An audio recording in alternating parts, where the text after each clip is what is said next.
Power point টিউটোরিয়ালের তৃতীয় পর্বে তোমাদের স্বাগতম। আজকের ভিডিওতে আমরা শিখব কিভাবে মাইক্রোসফট পাওয়ার পয়েন্টের বিভিন্ন স্লাইডে টেক্সট লিখতে হয় বা বিভিন্ন লেখা টাইপ করতে হয়। বন্ধুরা, আগে আমরা পাওয়ার পয়েন্টটি ওপেন করে নিচ্ছি। বন্ধুরা, পাওয়ার পয়েন্টে লেখার জন্য প্রথমে আমাদের টেক্সট বক্স সিলেক্ট করতে হবে। পাওয়ার পয়েন্ট ওপেন করার সঙ্গে সঙ্গে এরকম লেআউটের দুইটি টেক্সট বক্স আমরা দেখতে পাই। তো আমরা আমাদের প্রয়োজন মতো টেক্সট বক্স নিতে পারি, যেগুলো গত ক্লাসে তোমরা দেখেছো।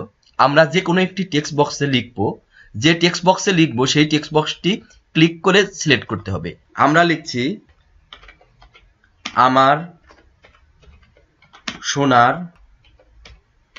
বাংলা। দ্বিতীয় টেক্সট বক্সে লিখলাম ইমরান অনলাইন স্কুল। দেখো, দুইটি টেক্সট বক্সে আমরা লিখেছি। তো আমরা এই টেক্সটকে একটু মডিফাই করতে পারি। এর জন্য আমরা হোমে যাব।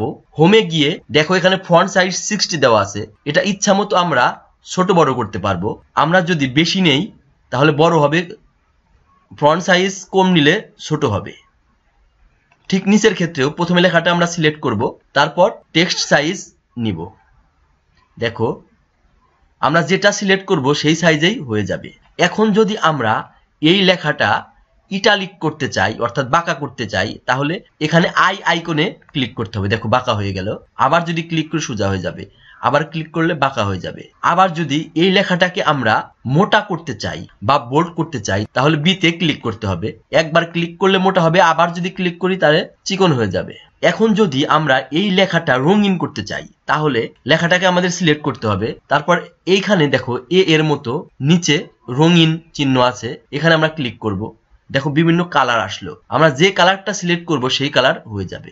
ঠিক মাইক্রোসফট ওয়ার্ড যেরকম তোমরা শিখেছো ঠিক ওই রকম। আবার দেখো এই টেক্সটগুলো ধরে উপর নিচে সরানো যাচ্ছে। আমরা যদি কোনো লেখার নিচে আন্ডারলাইন করতে চাই, তাহলে সেই লেখাটা সিলেক্ট করব, তারপর ইউ আইকনে বা আন্ডারলাইন আইকনে ক্লিক করব।